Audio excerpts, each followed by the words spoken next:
"Get out, because I'm moving in with my family," Jeff pointed at us and loudly declared while my in-laws were giving instructions to the movers. His face twisted maliciously, and I couldn't help but show my disgust. However, Stacy next to me reacted differently, asking Jeff with confusion, "Tad, you didn't know?" Hearing this, Jeff was visibly puzzled. Stacy seemed so flustered that not only Jeff, but also his mother and father, stopped what they were doing and looked over at us. But Nicole continued to give instructions to the movers, seemingly uninterested in the situation. Despite my dismay at the behavior of Jeff's family, I was determined to reveal a certain truth. My name is Dean Anderson, a 46-year-old remote worker.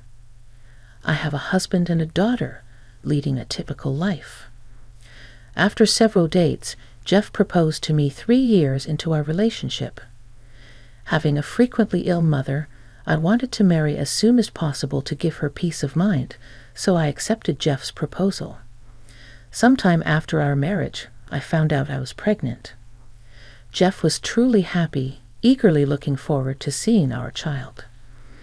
When our daughter Stacy was born, Jeff took an active role in parenting, and I lived happily.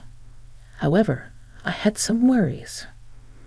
The biggest concern was about my mother. Her health improved upon seeing her grandchild, despite being almost better than before, and she visited us often.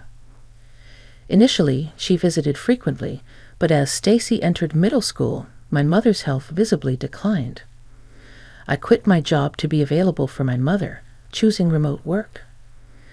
This decision allowed me to fully take care of my mother's hospital admissions and discharges. By the time Stacy graduated middle school, my mother was very happy when we visited her. I hoped she would gradually recover and be able to go out as before. However, around this time, Jeff's behavior began to change. Initially, he was willing to help with my mother's care, but lately he had become grumpy, complaining that I wasn't paying attention to him. "Going to your mother's again? You don't care for me when I'm tired from work, but you always look after your sick mother," he would say. Such incomprehensible things. And even when Stacy and I tried to appease him, he strongly rejected our efforts. Worried about both my mother and Jeff, Stacy took over caring for Jeff. "Mom, leave Dad to me." "You should go to Grandma's sooner," Stacy said with a smile, and I always relied on her. One day, while living this way, I received a call from my sister-in-law, Nicole. "You've been neglecting my brother lately," she accused out of the blue, making me stare at my phone screen in surprise. I wondered if there was a mix-up, but Nicole's name was clearly displayed on my phone screen. Confused by the baseless accusation, I could only deny it.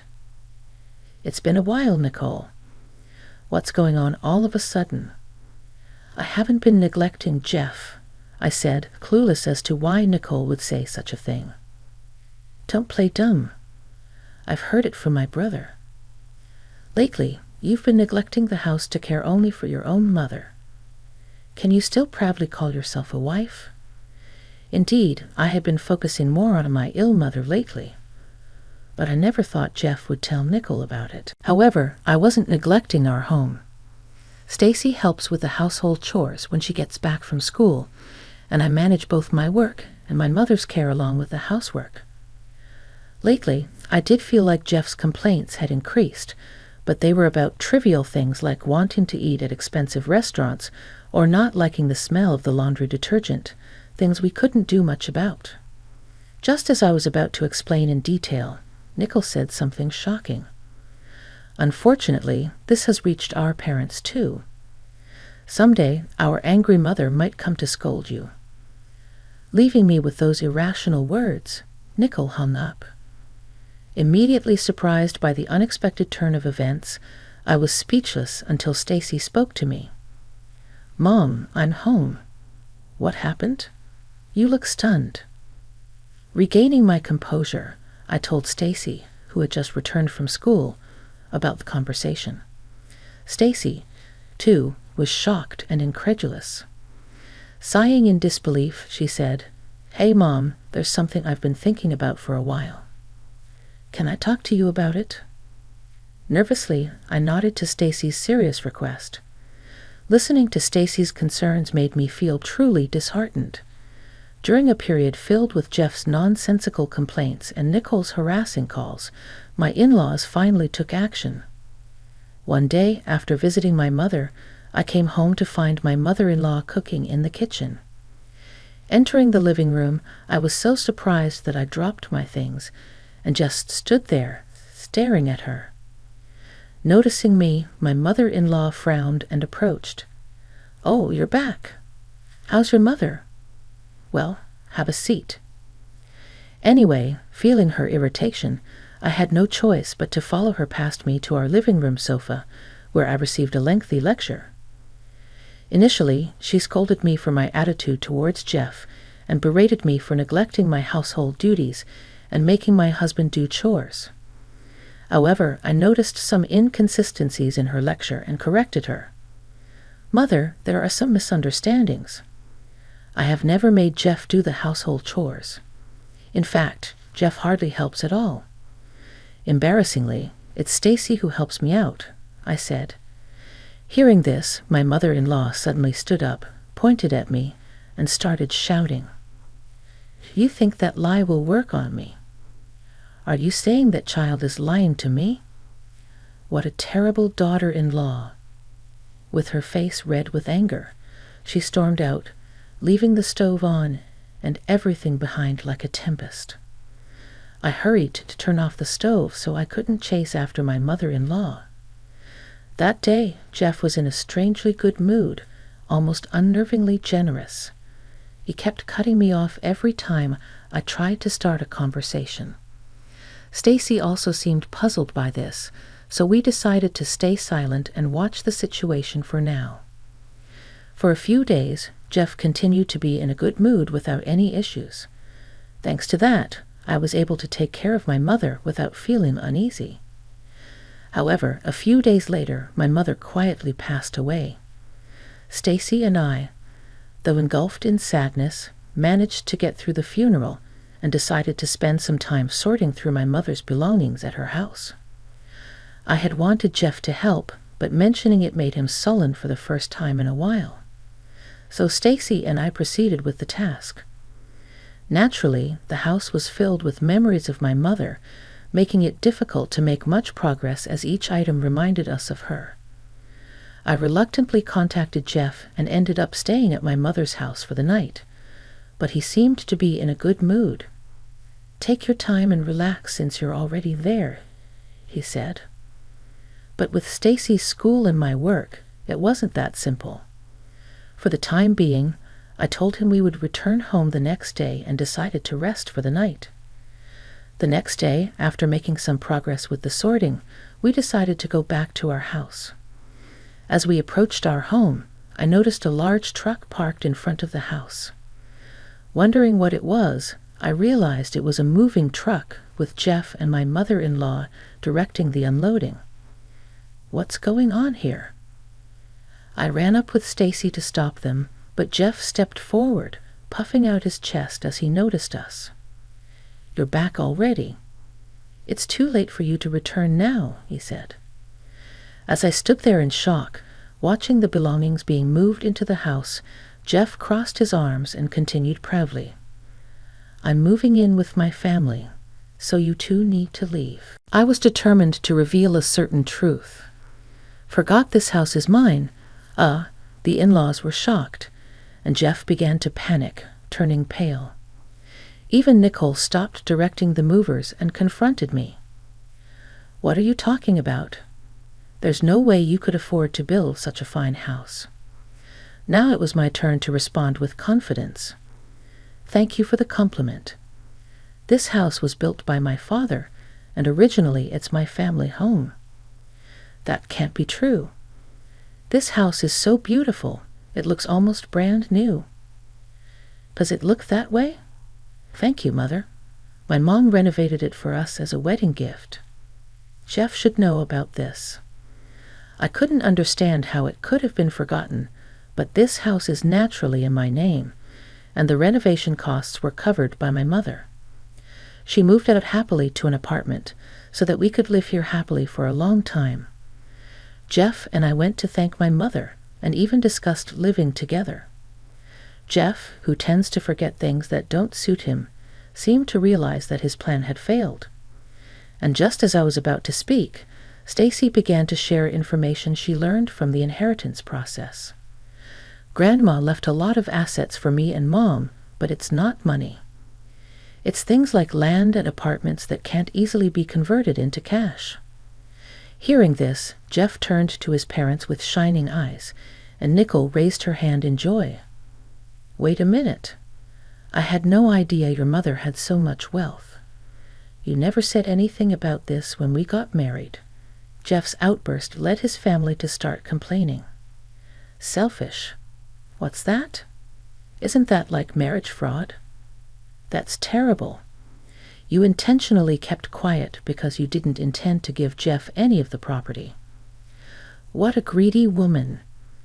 And from the conversation earlier, it sounded like only you two would inherit everything. My father-in-law, who noticed the most crucial part, looked at us, and I nodded clearly while explaining the situation. Yes, the inheritance is divided between Stacy and me only. Jeff gets nothing. We found the will while sorting through the belongings yesterday. Hearing this, Jeff's family turned red with anger, especially his mother, who was the most furious. This can't be allowed. We'll get a divorce. Then I'll make sure to get compensation from you. As his mother screamed in anger and frustration, I accepted her reaction without hesitation. Yes, I agreed to the divorce. The moment I agreed, his mother turned around and ran off, presumably to the city office, which is probably close by, to get a divorce form. I deliberately did not stop her angry departure and watched her leave. As I watched his mother head to the office, Jeff asked me grumpily, "Hey, what are you planning to do now?" "What do you mean? Are you talking about the divorce or where you will live?" Both Jeff almost snapped at me, but I looked up at the house indifferently. "This house is actually already on the market," I said, which surprised Jeff. Confused by my words, Jeff looked puzzled. He exchanged looks with his father and then looked back at me. He didn't seem to understand what I meant. Of course, it was to be expected. Well, we were spending another night at my mother's house. There was no way Jeff and his family could have imagined that I was selling this house. Facing the puzzle, Jeff and his family, I once again spoke up with confidence. "I've always felt it. Every time you treated me terribly, I wondered why I married you. I put up with it for Stacy's sake, but even Stacy said she couldn't take it anymore with you." Faced with this shocking truth, Jeff turned pale and looked at Stacy.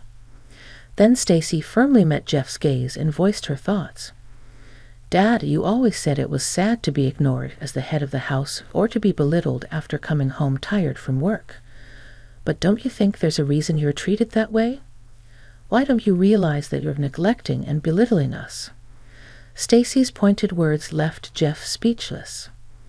I thought if he just silently signed the divorce papers, sulking away, I would have nothing more to say. Just as I was thinking this, Nicole blurted out something shocking. "If I knew it would come to this, I wouldn't have bothered with the renovation."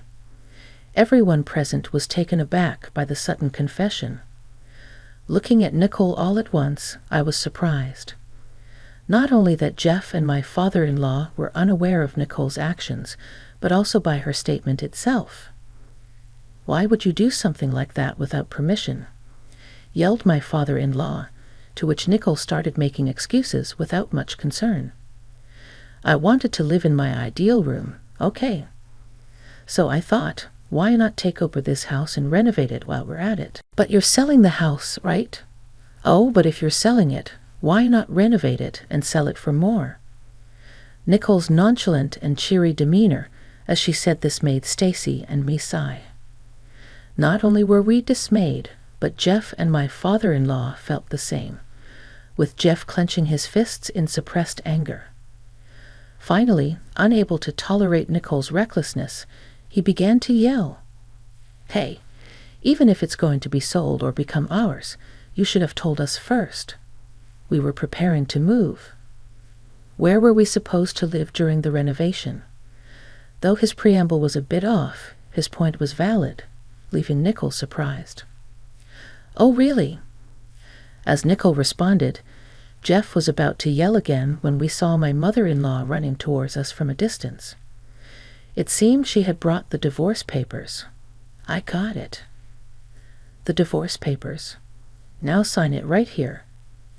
Despite being out of breath and excited, my mother-in-law, who was handing me the divorce papers, was unaware of the commotion that had just occurred. But that didn't matter to me. I took the divorce papers from her and handed them to Jeff. "You write it.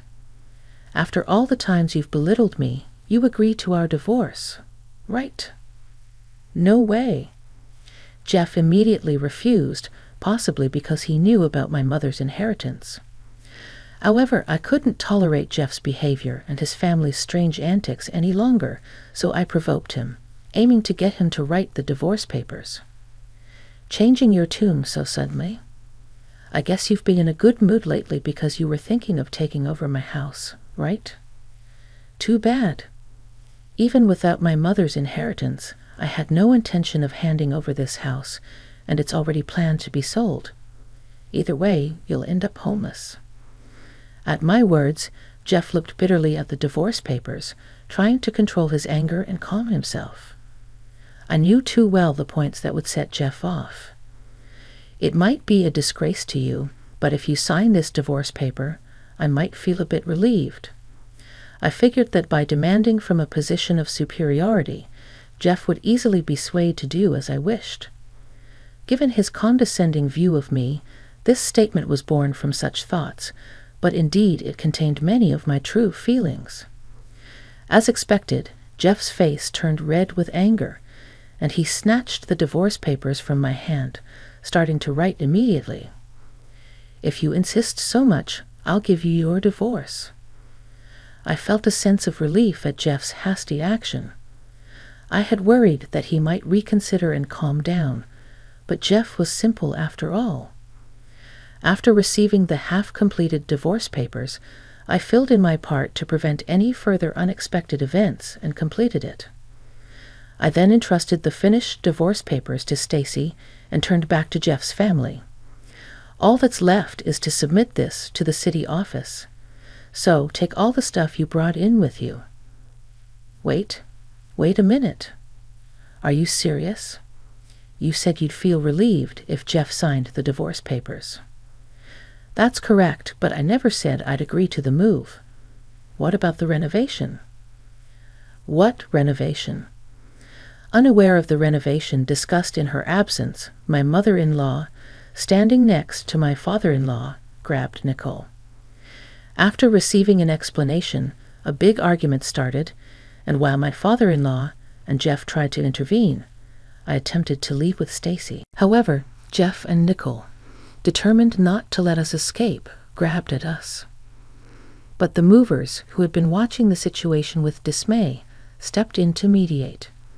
Amid the chaos, we heard the sound of police sirens. Protected by the movers, I looked around and noticed neighbors gathered, drawn by the noise. Seeing a police car approaching with its red lights flashing, someone from the neighborhood must have called them, and we felt relieved. But that relief was short-lived, as Jeff's entire family seemed about to attack us. Just in time, the police intervened, and we were safe.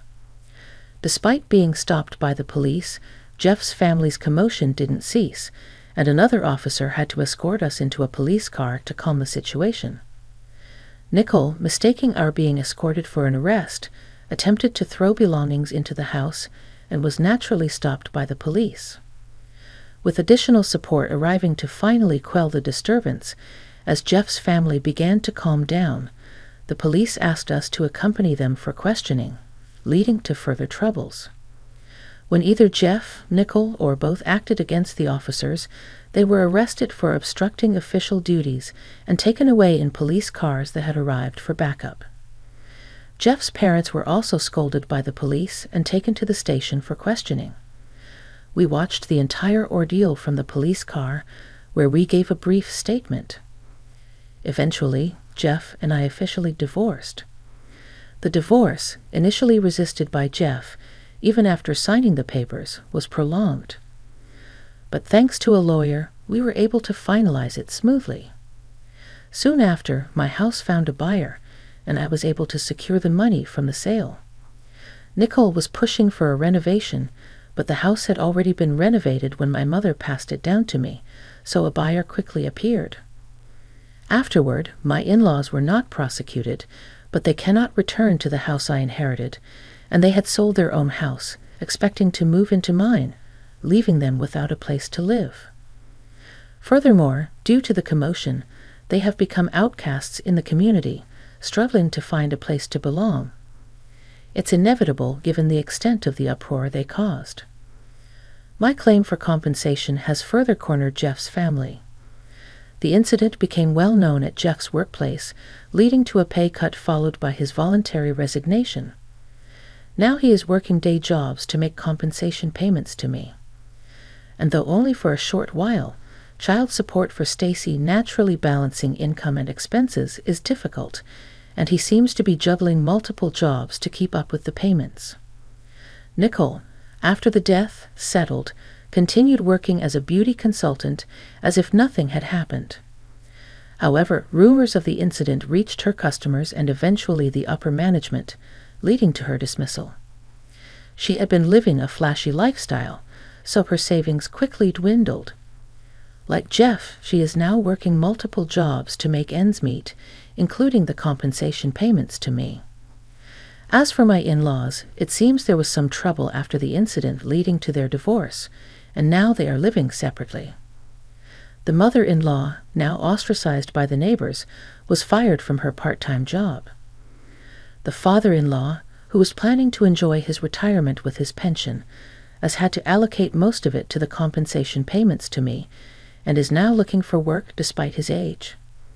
They are each in a difficult situation, but this is their preparation for us, and I hope they take this time to reflect. On the other hand, Stacy and I have moved to a new house, so even if Jeff's family tries to approach Stacy's school, it's no issue since she has already transferred. Continuing my work from home and thinking about spending peaceful days ahead with Stacy naturally brings a smile to my face. Feeling liberated from our past troubles, I plan to live happily with Stacy, just the two of us.